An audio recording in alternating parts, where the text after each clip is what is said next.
सुन्दरि माधवि चन्द्र सहोदरि हेममयि मुनिगणवन्दित मोक्षप्रदायिनि मञ्जुळवासिनि वेदनुते पङ्कजवासिनि देवसुपूजित सद्गुणवर्षिणि शान्तियुते जय जय हे मधुसूदन कामिनि आदिलक्ष्मि जय पालय माम्। శరన్నవరాత్రుల్లో 5వ రోజున అమ్మవారు 2 చేతులలో కమలాలను ధరించి అభయ వరద హస్త ముద్రలను ప్రదర్శిస్తూ గజరాజు సేవిస్తూ ఉండగా శ్రీ మహాలక్ష్మి రూపంలో దర్శనమిస్తారు.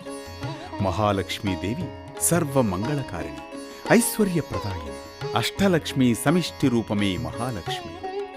ఈమె క్షీరాబ్ది పుత్రిక. డోలాసురుడనే రాక్షసుణ్ణి సంహరించిన దేవత మహాలక్ష్మి. శక్తిత్రయంలో ఈమె మధ్యశక్తి.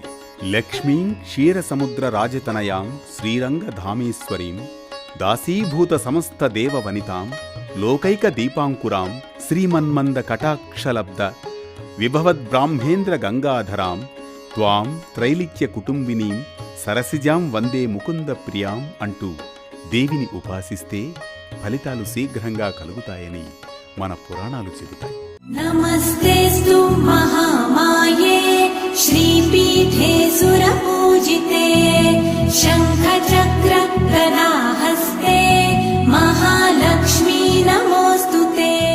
కాబట్టి శరన్నవరాత్రుల్లో మహాలక్ష్మీదేవిని పూజిస్తే సర్వమంగళ మాంగళ్యాలు కలుగుతాయి.